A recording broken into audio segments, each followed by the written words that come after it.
Hello friends, ಪ್ರೇಮ ಕಾವ್ಯ ಇವತ್ತಿನ ಸಂಚಿಕೆಯಲ್ಲಿ ಏನಾಯಿತು ಅಂತ ನೋಡ್ಕೊಂಡು ಬರೋಣ ಬನ್ನಿ. ರಾಮ್ ನನ್ನ ಬದುಕಿಗೆ ಒಂದು ಅರ್ಥ ಕೊಟ್ಟಿದ್ದಾನೆ, ನನ್ನ ಬದುಕಿಗೆ ಅರ್ಥ ಸಿಕ್ಕಿರೋದೇ ಅವನಿಂದ ಅಂತ ಕಾವ್ಯ ಹತ್ರ ಹೇಳ್ತಾ ಇರ್ತಾಳೆ ಪ್ರೇಮ. ಅದನ್ನು ಕೇಳಿಸ್ಕೊಂಡ ಕಲ್ಯಾಣಿ, ನೋಡಿದ್ರೆ ಶ್ರೀಧರ್, ನಮ್ಮ ಪ್ರೇಮ ಬಂಗಾರ, ನೋವು ಕೊಟ್ರು ಪರಿಮಳ ಅನ್ನೋ ಶ್ರೀಗಂಧ ಇದ್ದಂಗೆ ಅಂತಾರೆ. ಹೌದು ಅತ್ತಿಗೆ, ಪ್ರೇಮ ಲಕ್ಷ್ಯಕ್ಕೆ ಒಬ್ಳು, ಅವನ ಹೆಂಡತಿಯಾಗಿ ಪಡೆಯೋದಕ್ಕೆ ನನ್ನ ಮಗ ಕೋಟಿ ಕೋಟಿ ಪುಣ್ಯ ಮಾಡಿರಬೇಕು ಅಂತಾರೆ ಶ್ರೀಧರ್. ಈಚೆ ಮಹೇಶ್ವರಿ, ಈ ಪ್ರೇಮ ಸಾಮಾನ್ಯದವಳಲ್ಲ ಕಿಟಿ, ಈ ಮನೇಲಿರೋ ರೊಮಾನ್ಸನ್ನು ಗೆದ್ದು ಈ ಮನೇಲಿ ತನ್ನ ಚಾವನ್ನು ಭದ್ರ ಮಾಡ್ಕೊಳ್ಳೋಕ್ಕೆ ಹೇಗೆ ಬೇಕಿದ್ರೂ ನಾಟಕ ಆಡ್ತಾಳೆ ಅಂತಾರೆ. ಅವಳು ದಿನಕ್ಕೊಂದು ನಾಟ ಮಾಡಿಕೊಂಡು ಮನೆಯವರನ್ನೆಲ್ಲ ಬುಟ್ಟಿಗೆ ಹಾಕೋತಿದ್ದಾಳೆ ಅಂತಾನೆ ಕಿಟ್ಟಿ. ಆದರೆ ಅವಳ ನಾಟಕ ನನ್ನ ಮುಂದೆ ನಡೆಯೋದಕ್ಕೆ ನಾನು ಬಿಡೋದೂ ಇಲ್ಲ ಅಂತಾರೆ ಮಹೇಶ್ವರಿ. ಅದನ್ನು ಶ್ರೀಧರ ಕಲ್ಯಾಣಿ ಕೇಳಿಸ್ಕೋತಾರೆ. ನಿನಗೆ ಈ ಜನ್ಮದಲ್ಲಿ ಬುದ್ಧಿ ಬರಲ್ಲ ಕಣೆ. ಏಯ್ ಮಹೇಶ್ವರಿ, ಆ ಹುಡುಗಿ ಇವತ್ತು ನನ್ನ ಮಗನ ಪ್ರಾಣ ಕಾಪಾಡಿದಾಳೆ, ಅದನ್ನು ನಾಟಕ ಅಂತ ಆಡ್ಕೋತಿದ್ಯಲ್ಲ, ನಾಚಿಕೆ ಆಗಲ್ವ ನಿನಗೆ ಅಂತಾರೆ ಶ್ರೀಧರ್. ನಿನ್ನ ಸೊಸೆ ಬಗ್ಗೆ ಯಾಕೆ ಇಷ್ಟೊಂದು ಕಹಿ ಮಹೇಶ್ವರಿ? ಅವಳು ಏನು ಮಾಡಿದಾಳೆ ಅಂತ ಅವಳು ಮಾಡೋ ಪ್ರತಿಯೊಂದರಲ್ಲೂ ತಪ್ಪು ಹುಡುಕ್ತೀಯ ನೀನು ಅಂತಾರೆ ಕಲ್ಯಾಣಿ. ಮದುವೆ ಮನೆಯಲ್ಲಿ ಮಾಡಿದ್ದು ಸರಿನಾ ಅಕ್ಕ? ಇಲ್ಲಿ ಸಮಸ್ಯೆ ಏನು ಗೊತ್ತಾ, ಅವಳು ಮಾಡೋ ಕೆಲಸದಲ್ಲಿ ನನಗೆ ತಪ್ಪು ಕಾಣಿಸೋದಿರಲಿ, ಅವಳು ಮಾಡೋ ಪ್ರತಿಯೊಂದು ಕೆಲಸದಲ್ಲೂ ನಿಮಗೆ ಸರಿ ಕಾಣಿಸುತ್ತಲ್ಲ, ಅದೇ ಸಮಸ್ಯೆ ಇಲ್ಲಿ. ಇವತ್ತು ಅವಳು ಮಾಡಿದ್ದು ನನ್ನ ಮಗನ ಪ್ರಾಣ ಉಳಿಸೋ ಕೆಲಸ ಅಲ್ಲ, ನಿಮ್ಮೆಲ್ಲರ ಕರುಣೆ ಗಿಟ್ಟಿಸ್ಕೊಳ್ಳೋ ಕೆಲಸ, ನಿಮ್ಮ ಬಾಯಲ್ಲಿ ತ್ಯಾಗಮಯ್ಯನೋ ಅನ್ಸ್ಕೊಳ್ಳೋ ಕೆಲಸ ಅಂತಾರೆ ಮಹೇಶ್ವರಿ. ಸಾಕು ಮುಚ್ಚೆ ಬಾಯಿ. ಅಲ್ಲ ಕಣೆ, ಕಹಿ ಇರಬೇಕು, ಆದರೆ ಒಬ್ಬರ ಬಗ್ಗೆ ಇಷ್ಟೊಂದು ಕಹಿ ಇರಬಾರ್ದು ಕಣೆ. ಪ್ರೇಮ ನನ್ನ ಮಗನ ಪ್ರಾಣ ಉಳಿಸಿದ್ದಕ್ಕೆ ನಾಟಕ ಅಂತಿದ್ಯಲ್ಲ, ನೀನು 3 ಹೊತ್ತು ಬಾಯಿ ಬಡ್ಕೋತಿಯಲ್ಲ, ನನ್ನ ಸೊಸೆ ಅಂತ. ಸ್ನೇಹ ಅವಳು ಅಲ್ಲೇ ಇದ್ಲು, ಅವಳು ಯಾಕೆ ನನ್ನ ಮಗನ ಪ್ರಾಣ ಉಳಿಸ್ಲಿಲ್ಲ? ನನ್ನ ಮಗನ ಪ್ರಾಣ ಕಾಪಾಡಿದ್ದು ನನ್ನ ಸೊಸೆ ಪ್ರೇಮ ಅಂತಾರೆ ಶ್ರೀಧರ್. ಮಹೇಶ್ವರಿ ತನ್ನ ಜೀವನ ಪಣಕ್ಕಿಟ್ಟು ಇನ್ನೊಂದು ಜೀವನ ಉಳಿಸೋದು ಮಾತಾಡೋಷ್ಟು ಸುಲಭ ಅಲ್ಲ, ನಿಸ್ವಾರ್ಥ ಪ್ರೀತಿ ಇದ್ದರೆ ಮಾತ್ರ ಸಾಧ್ಯ ಅಂತ ಸೊಸೆ ನಿನಗೆ ಸಿಕ್ಕಿದ್ದಾಳೆ, ಖುಷಿಪಡು. ಅದನ್ನು ಬಿಟ್ಟು ಎಲ್ಲದರಲ್ಲೂ ತಪ್ಪು ಹುಡ್ಕೋದು ಸರಿಯಲ್ಲ ಅಂತಾರೆ ಕಲ್ಯಾಣಿ.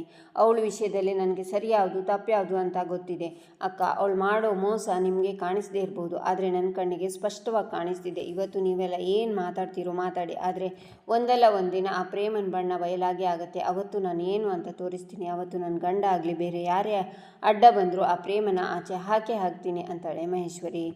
ಈಚೆ ಪ್ರೇಮ ರೂಮಲ್ಲಿ ಕಣ್ಮುಚ್ಚಿ ಕೂತಿರ್ತಾಳೆ. ಆಗ ರಾಣಿ ಬಂದು ಮಾತ್ರೆ ಕೊಡ್ತಾಳೆ. ಆಗ ಕಾಲ್ ಬರುತ್ತೆ. ನಗ್ತಾ, ನನ್ನ ರಾಮ್ ಕಾಲ್ ಮಾಡಿದ್ದಾಳೆ ರಾಣಿ ಅಂತ.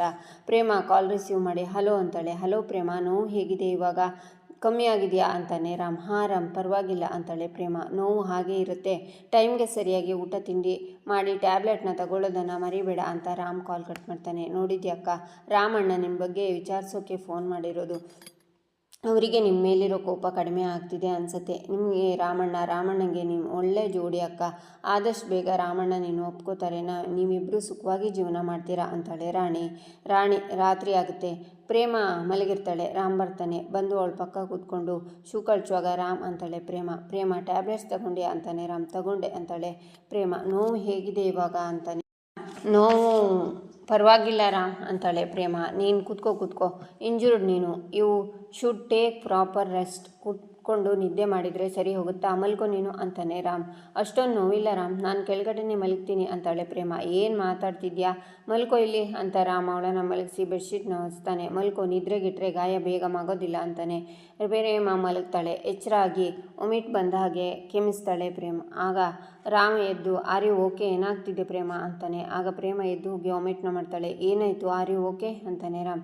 ನಾನು ಆರಾಮಾಗಿದ್ದೀನಿ, ನೀನು ಯಾಕೆ ಎದ್ದೇಳಕ್ಕೆ ಹೋದೆ, ನೀನು ಮಲ್ಕೋ ಹೋಗು ಅಂತ ಪ್ರೇಮ ಮಲ್ಕೋತಾಳೆ. ಆಗ ರಾಮ್ ಅವಳ ಹಣೆಯನ್ನು ಮುಟ್ಟಿ ನೋಡಿ, ತುಂಬ ಬಿಸಿಯಾಗಿದೆ ಮೈ ಅಂತ, ಜ್ವರ ಇದೆಯಾ ಅಂತ ಟೆಸ್ಟ್ ಮಾಡ್ತಾನೆ ರಾಮ್. ಜ್ವರ ಬಂದಿದೆ ಅಂತ ಇಂಜೆಕ್ಷನ್ನ ಕೊಡ್ತಾನೆ. ನಂತರ ಟೆನ್ಷನಲ್ಲಿ ಆಚೆ ಈಚೆ ತಿರುಗ್ತಾ ತಣ್ಣೀರು ಬಟ್ಟೆನ ಪ್ರೇಮ ಹಣೆ ಮೇಲೆ ಇಡ್ತಾನೆ. ನಿದ್ರೆ ಬಂದು ಮಲಗದೆ ಅವಳ ಪಕ್ಕನೇ ಕೂತ್ಕೊಂಡು ಅವಳನ್ನೇ ನೋಡ್ತಿರ್ತಾನೆ. ನಂತರ ಅಲ್ಲೇ ತೂಕಡಿಸ್ತಾನೆ ರಾಮ್. ಬೆಳಿಗ್ಗೆ ಆಗುತ್ತೆ. ಕುರ್ಚಿಯಲ್ಲಿ ಕೂತು ನಿದ್ರೆ ಮಾಡಿರ್ತಾನೆ ರಾಮ್. ಪ್ರೇಮಗೆ ಎಚ್ಚರ ಆಗುತ್ತೆ. ಹಣೆ ಮೇಲಿರೋ ಬಟ್ಟೆನ ತೆಗೆದು ಇದ್ಯಾರು ಹಾಕಿತ್ತು ಅಂತ ಎದ್ದು ಕೂತ್ಕೊಂಡು ರಾಮ್ನ ನೋಡಿ, ಪಾಪ ರಾಮ್ ನನಗೋಸ್ಕರ ಇಡೀ ರಾತ್ರಿ ಎದ್ದಿದ್ನ ಅಂತ ಪ್ರೇಮ ಯೋಚನೆ ಮಾಡುವಾಗ ರಾಮ್ ಎದ್ದು, ಏನಾಯಿತು ಪ್ರೇಮ, ಪೇಯ್ನ್ ಏನಾದರೂ ಜಾಸ್ತಿ ಆಯಿತಾ ಅಂತಾನೆ. ಪರವಾಗಿಲ್ಲ, ಆದರೆ ನೀನು ನನಗೋಸ್ಕರ ರಾತ್ರಿಯೆಲ್ಲ ಎದ್ದಿದ್ಯಾ, ನನ್ನಿಂದ ಎಷ್ಟು ತೊಂದರೆ ರಾಮ್ ನಿನಗೆ ಅಂತಾಳೆ ಪ್ರೇಮ. ಹಾಗೇನಿಲ್ಲ, ಡಾಕ್ಟರ್ ಆಗಿ ಇಟ್ಸ್ ಮೈ ಡ್ಯೂಟಿ, ಅದಕ್ಕಿಂತ ಹೆಚ್ಚಾಗಿ ನಿನ್ನಿಂದಾನೇ ನಾನು ಇವತ್ತು ಬದುಕಿರೋದು. 1 ನಿಮಿಷ ಇರು ಅಂತ. ಜ್ವರ ಇದೆಯಾ ಅಂತ ನೋಡಿ, ಈಗ ನಾರ್ಮಲ್ ಇದೆಯಾ, ಬಟ್ ನೀನು ಪ್ರಾಪರಾಗಿ ರೆಸ್ಟ್ ಮಾಡಬೇಕು ಸರಿನಾ ಅಂತಾನೆ. ನಾನು ಕೊಟ್ಟಿರೋ ಟ್ಯಾಬ್ಲೆಟ್ನ ಟೈಮ್ಗೆ ತಗೋಬೇಕು ಸರಿ ನಾನು ಫ್ರೆಶ್ ಅಪ್ ಆಗಿ ಬರ್ತೀನಿ ಅಂತ ರಾಮ ಹೋಗ್ತಾನೆ.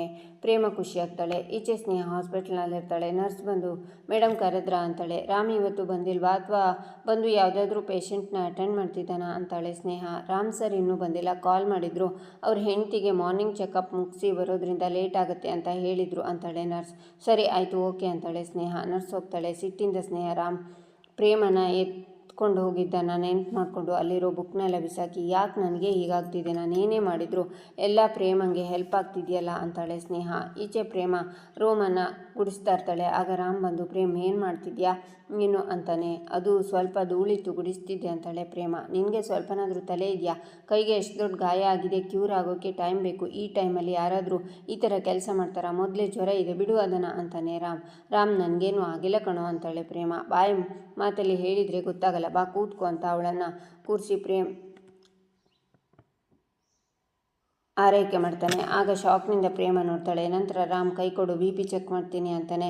ಮನೆಯವರೆಲ್ಲ ಅದನ್ನು ನೋಡಿ ಖುಷಿಪಟ್ಟರೆ ಮಹೇಶ್ವರಿ ಕೋಪದಿಂದ ನೋಡ್ತಿರ್ತಾಳೆ. ಈಗ ನಾರ್ಮಲ್ ಆಗಿದೆ, ಇನ್ನೂ ಸ್ವಲ್ಪ ಕೆಲಸ ಮಾಡಿದರೆ ಹೆಚ್ಚು ಕಮ್ಮಿ ಆಗಿರೋದು, ಇದೇ ಕೊನೆ. ನಿನ್ನ ಕೈ ಕಂಪ್ಲೀಟಾಗಿ ಕ್ಯೂರ್ ಆಗೋವರೆಗೂ ಇನ್ಯಾವ ಕೆಲಸನೂ ಮಾಡೋ ಹಾಗಿಲ್ಲ. ಟೈಮ್ಗೆ ಸರಿಯಾಗಿ ಊಟ ಮಾಡಬೇಕು, ಟ್ಯಾಬ್ಲೆಟ್ ತೊಗೋಬೇಕು, ತಿಳಿತಾ ಅಂತಾನೆ ರಾಮ್. ಹ್ಞೂ ಅಂತಾಳೆ ಪ್ರೇಮ. ನೋಡಿದ್ಯಾ ಶ್ರೀಧರ, ನಮ್ಮ ರಾಮ್ ಮೊದಲನೇ ಸಲ ಹೆಂಡ್ತಿನ ಕಾಳಜಿಯಿಂದ ಬೈತಿದ್ದಾನೆ. ಇದರಲ್ಲೇ ಗೊತ್ತಾಗುತ್ತೆ ನಮ್ಮ ರಾಮ್ಗೆ ಪ್ರೇಮ್ ಬಗ್ಗೆ ಯಾವ ರೀತಿ ಭಾವನೆ ಇದೆ ಅಂತ ಅಲ್ವಾ? ಇವರಿಬ್ಬರು ಯಾವಾಗಲೂ ಹೀಗೆ ಜೊತೆಯಾಗಿದ್ದರೆ ಅಷ್ಟೇ ಸಾಕು ಅಂತಾರೆ ಕಲ್ಯಾಣಿ. ಇಲ್ಲಿಗೆ ಈ ಸಂಚಿಕೆ ಮುಕ್ತಾಯವಾಗುತ್ತೆ. ಮುಂದಿನ ಸಂಚಿಕೆಗಾಗಿ ನಮ್ಮ ಚಾನಲನ್ನು ನೋಡಿ, ಸಬ್ಸ್ಕ್ರೈಬ್ ಮಾಡಿ, ಸಪೋರ್ಟ್ ಮಾಡೋದನ್ನು ಮರಿಬೇಡಿ.